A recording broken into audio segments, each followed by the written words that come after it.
Yeah, thanks for joining me. It's fun. It's always fun when there's a couple more people. Then it's like a party, you know. Absolutely. Totally. Especially in these days, right? So, Yeah. Ninja Sex Party. I was just listening to you guys a few moments ago, and awesome, love it. You know, you guys are hilarious. So I would love to hear, you know, how you guys got into music. I know because you guys come from a variety of areas, and you know, music's not your only thing. So, but let's talk about music. Dan, how did you get into music? Well, I'd always loved music ever since I was a little kid. I went to college for advertising because my folks wanted me to have kind of a fallback option. And I hated it. So as soon as college was over, I started my first band, and 3 bands later, I met Brian, and it worked. Nice. What were you doing as a kid? Were you playing guitar, playing piano, singing? No, always singing. Okay. I tried to play bass. I tried to play guitar, piano, all of them actually. But I would inevitably get maybe a year or two into it and just get either bored or frustrated, just because I was born being able to sing. Yeah. So I didn't have the patience to go through that beast of burden phase, you know, of learning a new instrument. Right. You already had your instrument. Yeah, I guess so. And that was more or less it. I was just like, I guess I'll find someone talented who can do this. And so you're playing in bands and stuff in high school or anything like that? Yeah, never really in high school. I certainly would have been, but my friends were more of the nerdy Dungeons and Dragons playing type. So that's what I did in high school. Right. And then after college, I finally thought, well, it's time. I just got out there and met some like-minded people.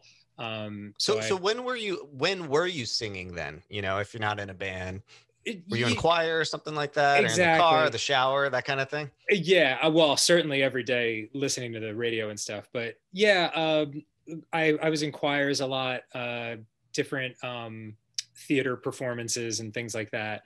But yeah, nothing that I really loved doing until we started this band, honestly. Okay. And Brian, how'd you get into music? I started taking piano lessons when I was like 5 or 6, probably. Okay. And I've always been an instrumentalist. Like from then, I did some like choir stuff in grade school, but never really have had much of a singing voice. I'm just bad at it, like objectively bad at singing. So I just got into it real early with piano, and then, you know, they handed us a recorder in 3rd grade. Did the recorder. Yep. I feel like it's a standard thing these days, or it's still these days, and even back then it was. And then in 4th grade, you had to pick a band instrument. And I wanted to do violin, but my father, in like probably the best piece of advice he ever gave me, was like, don't do violin. Like violins can't really do the fun stuff. You want to be able to do jazz and stuff like that. Yeah. So I did the saxophone instead. Nice. And then just kind of kept adding instruments throughout college, throughout high school and college. And then by the time I got to college, and I did like concert band and kind of everything I could. And then by the time I got to college, I majored in music and composition and jazz and that sort of stuff. So it was really like this, you know, kept building on the past kind of thing. Yeah. So you were doing it, and you were playing band in high school, and then you officially decided to pursue it even academically in college, huh? So is that where you guys met? Was it in college, or how did you two meet? It was way after. It was we were both doing stuff in comedy in New York. So at the time, I guess that was 2009. So I had been out of college for 12 years at that point. And we were both doing comedy stuff in New York and got introduced through a mutual friend. Okay. So was it stand-up comedy you guys were doing, or was it like YouTube kind of like skit stuff, or both? No, we didn't know anything about YouTube at the time. We were I was in improv classes, and Brian, I think you were too. Improv and sketch writing, yeah. Yeah, and mostly through Upright Citizens Brigade Theater for me. And Brian was also, well, I guess you should tell him, Brian, what you were doing as far as the musical improv goes. Yeah, I'd been the musical director of an improv theater in Boston, the Improv Asylum, for a while, for a couple of years, which is where I met my wife, who was an actor there. And when I moved to New York after Boston, I was coaching musical improv, I decided to take some sketch writing classes because I'd always have an interest in it. And that was through both the Pit and UCB. Okay. And so Brian, were you a teacher for a while also? Were you Yeah, I was on the academic track. So during this whole thing, I went to grad school for physics. And so I did do 1 year as like a high school teacher right after college. I taught at a private boarding school in Connecticut because I was floundering and I was like, what am I going to do? Actually not dropped out. I didn't show up for a music school. I was going to go to get a grad degree in composition. Dropped out, was like, what the hell am I going to do? And then taught high school for a year as kind of like a bridge thing. But yeah, I did the full like grad school, postdoc, faculty, etc. So I was a professor in the physics department in London. Nice. So we got comedian, musician, professor, teacher. Yeah. And Dan, you are the co-star of a huge YouTube gaming channel, Game Grumps, which has like 5 million subscribers, right? Yeah, it's pretty bananas. And not to knock it, because I love the dorky stuff myself. So when you mentioned, I was doing Dungeons and Dragons before, I wasn't much of a musician. I was like, that makes sense for someone who's on a YouTube channel, a video game music channel with 5 million subscribers. So how did that come about? That happened because of Ninja Sex Party.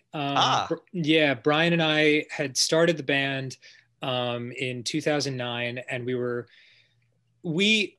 we had different goals at the beginning. I think our original goal was to try to see if we could turn it into a TV show, sort of like Flight of the Conchords, because that was big at the time. Oh yeah. I mean, who doesn't? Yeah.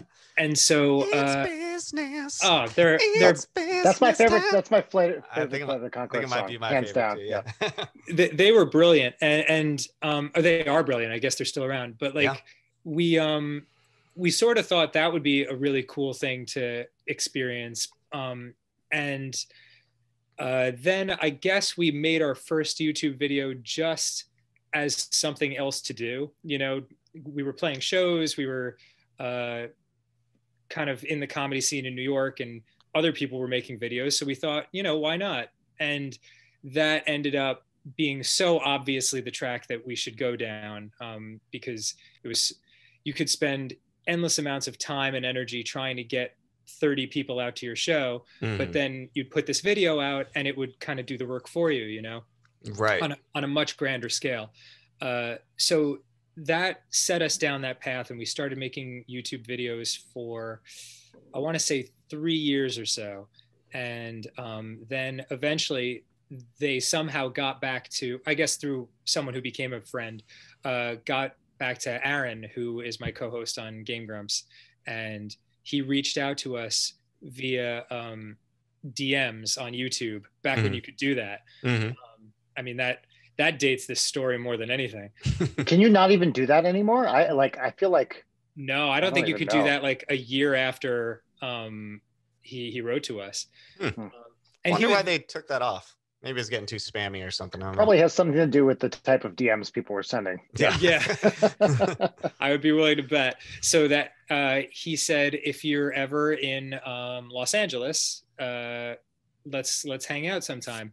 And normally, if we got a message like that from a stranger, it would not be right. It would not happen. You want to meet with me, dude? Yeah. But there was something really cool about the way he wrote it, and we were sort of new enough that we thought, yeah, sure, we'll meet anybody at this point. Right. And it just so happened I was in LA like a week later, and we became good buds. And then years later, he started Game Grumps with another friend of his named John. And then after a year, John left the show, and there was an opening there, and Arin asked me, and that ended up bringing a lot of attention to NSP. And everything worked out amazingly enough.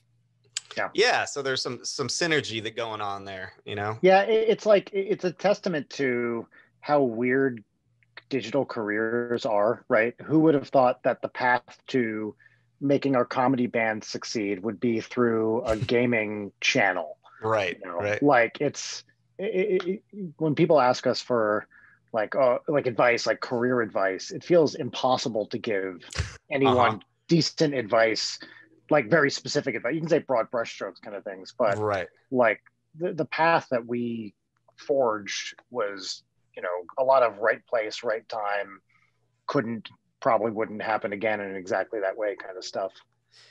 Brian, are you kind of like a gamer too, or are you kind of like a proud nerd in a sense as well, as far as some of the stuff you grew up doing and listening to, and Yeah, I in terms of gaming stuff, I've been a casual gamer forever. I mean, I had an original, Atari 2600 back when those were out, NES, all that stuff. And then because I was so involved in academics, I like really fell out of gaming for a while. But now that I have a kid, I have a 6-year-old daughter. Right. She and I play games together all the time. Like Mario, she's dressing up as Peach for Halloween. Like nice. The Mario world is her favorite thing.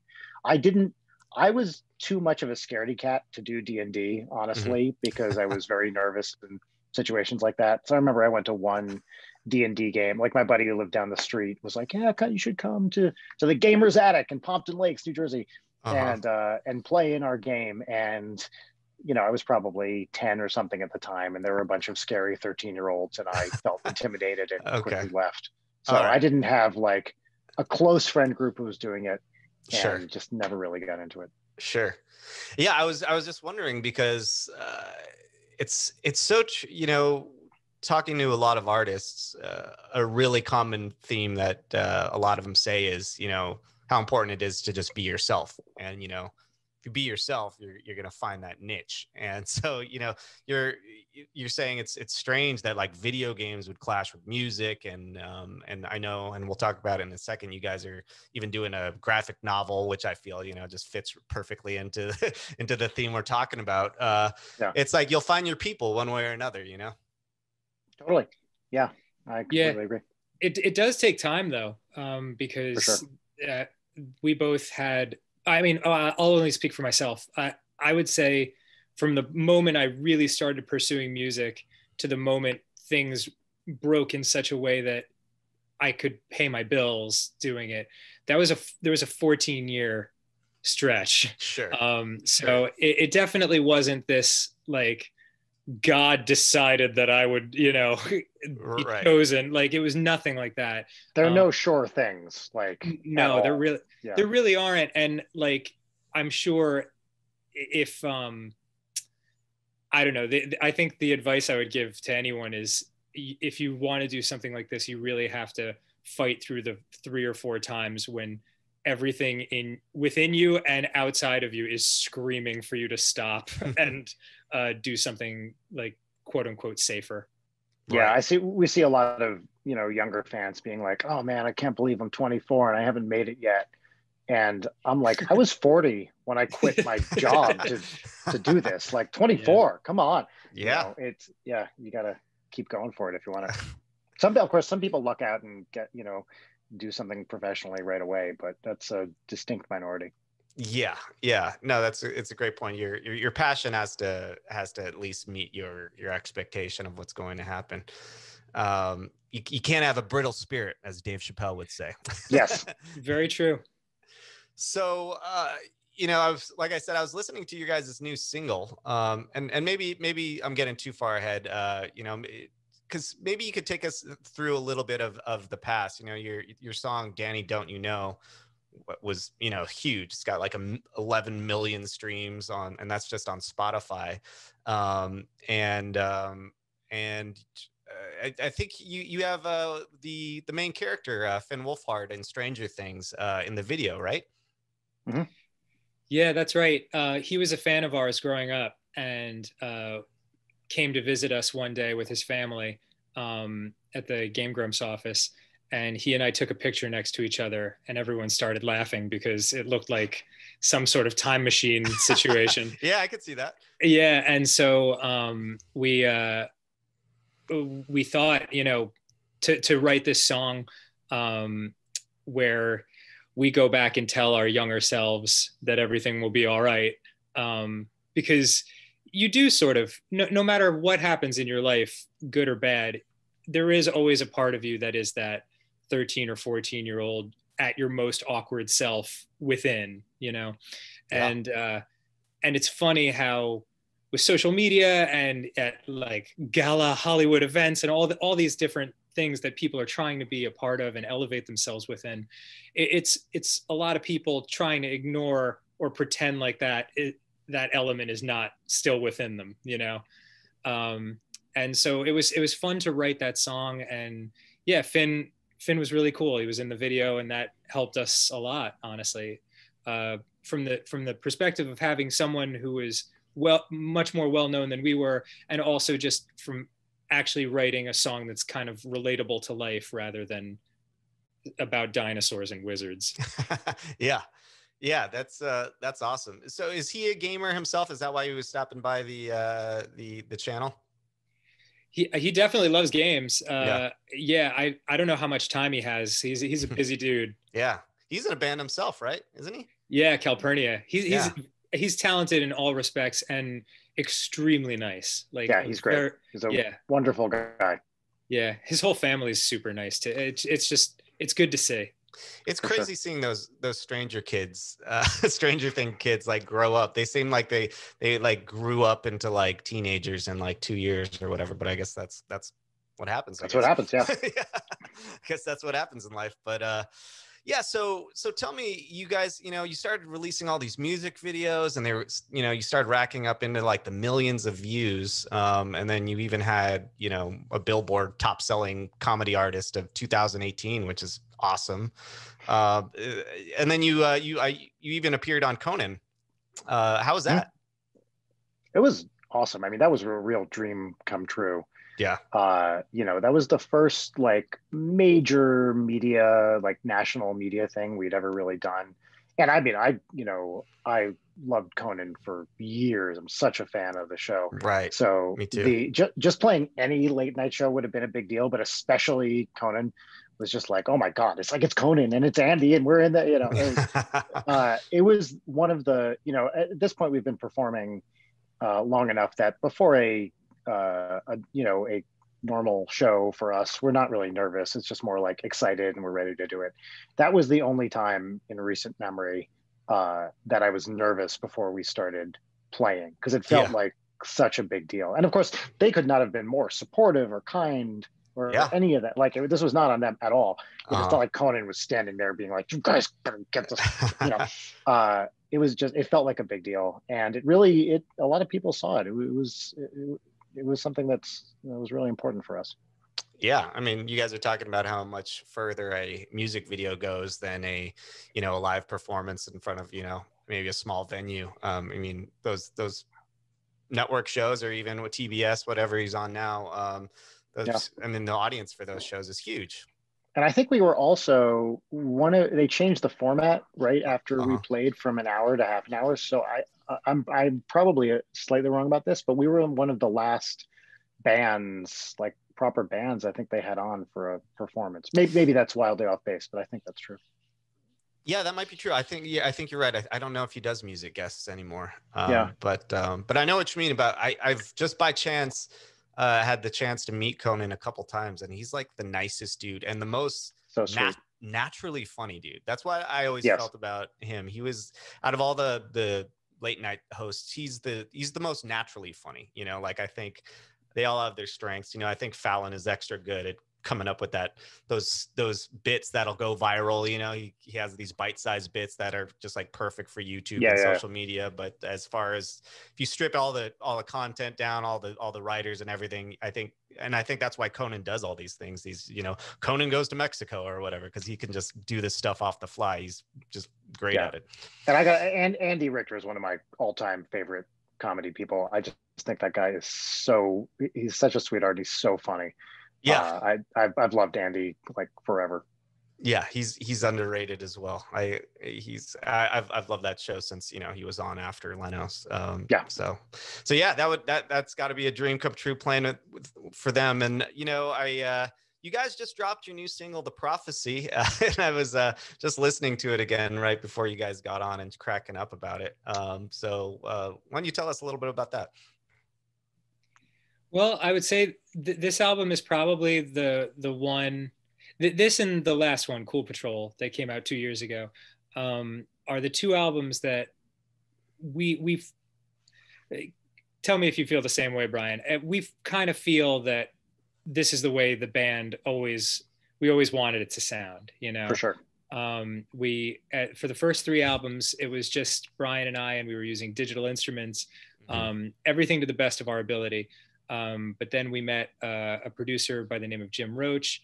And that happened to coincide with us connecting with TWRP, who became our in-studio backing band. And all those different things coming together at the same time turned the band, both in live performances and in the studio stuff, into something completely different and much closer to what we always dreamed of having. So this album, more than anything, just feels very, very much like a relief in a weird way. Just that, oh, cool, we got, I've been in bands before where the best version of that band never got on tape. You know what I mean? Yeah. And that's a bummer. Yeah. And so to hear this album and think like, oh, good, you know, hopefully we can stay at this level. But just in case we don't, we hit it. We hit the mark at least. I mean, that's an awesome feeling if you feel like you hit the mark, you know, hit your goal. But yeah, we really lucked out with these guys. They're like Jim Roach and TWRP.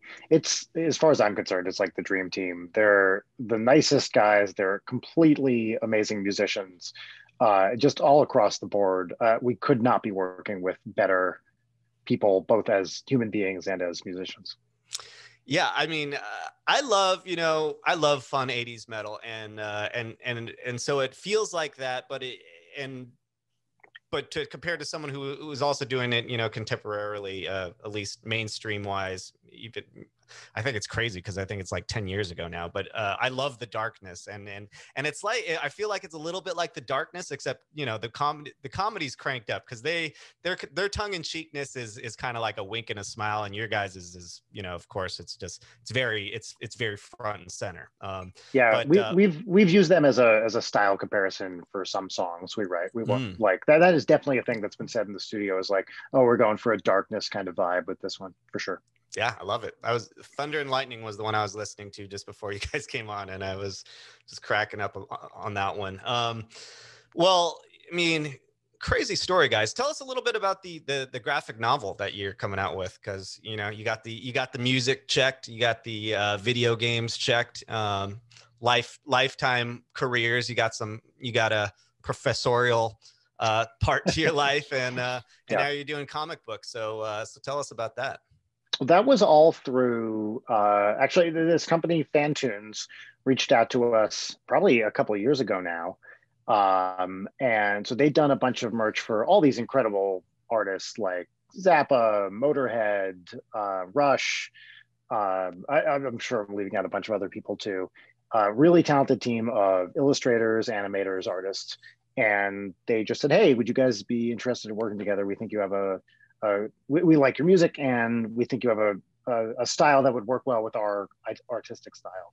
So actually the first thing we did with those guys was a coloring book, which they had done. They had a Zappa coloring book, maybe some other ones too. And they just, like, you know, listen to the catalog and kind of take images or ideas, or to kind of use the imagery from the thing. And they showed us some drafts, and we were like, oh my God, yes, that. So we put out a coloring book in NSP, I think it was like 70 something pages with them. And then after that, they were like, well, actually, we think you guys have a cool story. Would you want to do a graphic novel, which is like the origin story of the band, like the real life origin story, not a fictional thing. And it sounded like a fun idea. We'd never tried it before. The person we were mainly working with there, David Calcagno, was just, super talented writer and artist, and was really fun to work with on it. So it seemed like a challenge. It seemed like something that our fans would also respond to, and it was a great process. So is this like a romanticized version of the, is there like some fictional elements to make it more, comic book like, or is it pretty literal? It's pretty literal. As with all such things, like there are some things that are elided or not included. Sometimes you combined a couple people into one character, but it's pretty, wouldn't you say, Danny? It's pretty literal, right? Yeah, it's a crazy story, but it's the real crazy story, Yeah. I mean, the wildest thing about it to me is that right when we were starting Ninja Sex Party, I was working at a comic book store in New York. I was about to ask if you guys grew up into comics, so there you go. Oh yeah, huge into comics. Okay. And I had just gotten fired from that comic book store. Under uncool circumstances, I maintain. And so what now, as I was leaving the building, one of my coworkers and friends there said, "Listen, man, I know this is lame, but this is going to be the best thing that ever happened to you, because I see what you're working on with Brian, and that it's better that you spend your time doing that." And now, more than a decade later, the graphic novel of our lives. Is that scene in it?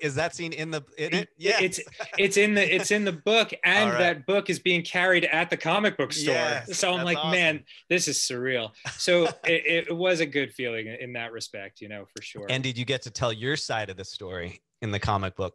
I mean, there only was that one side. Yeah. It was like, but yeah, it was just that feeling of, man, am I not worthy of alphabetizing comic books on a wall? I always thought you were. Thank you, Brian. And so yeah, it was just a good feeling. But like that's like our life story. I mean, you would hope that after it does cover 35-40 years of our lives, so yeah. You would hope that there's enough interesting stuff in there for 100 pages. I mean, yeah. you guys got quite the story. Go ahead, Brian.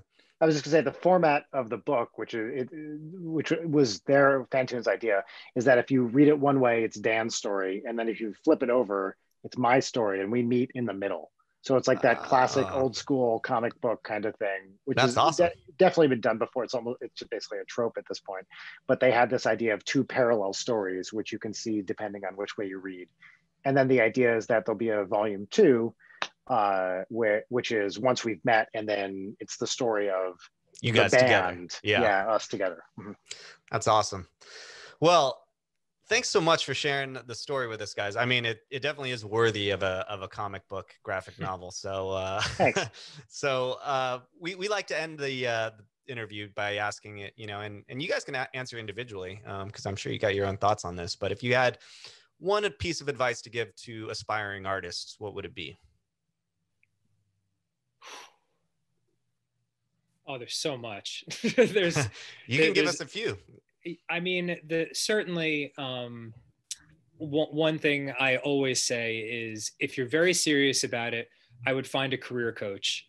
It's not something that I would have thought of when I started out. But when I look back at my career, the 8 years before I met Brian were very floaty and I'm just going to do stuff and see if it works out. Just put myself out there, but there was no plan. And then right at the same time we started NSP, I started taking career coaching with a woman named Betsy Capes in New York. Capes Coaching is the name of the group. And I walked out of there with a very clear 1-year plan of, okay, this is where we want to be in 3 months and 6 months and 9 months and a year, and then beyond a year. And after that, it changed my career from going, just crossing my fingers and hoping for the best, to actually having this GPS line that I could follow. And it never works out the way you think it will. Life always gets in the way and you have to adjust on the fly.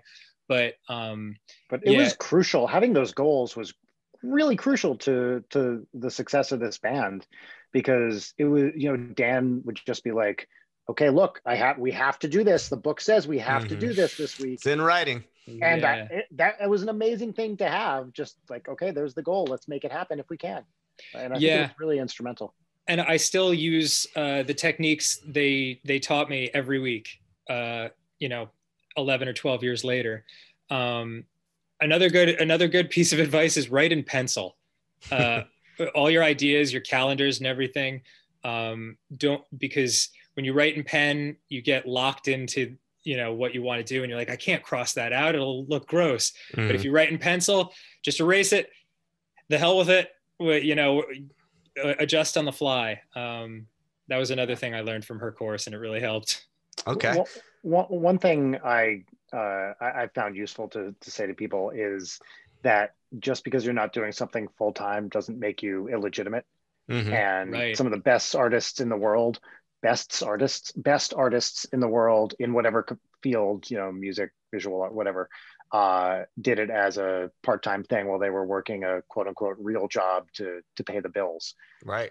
One of my favorite composers, Charles Ives, is an example of this. The dude was an insurance salesman specifically so that he didn't have to be beholden to anyone, and he could just write whatever, wild atonal music he wanted to write.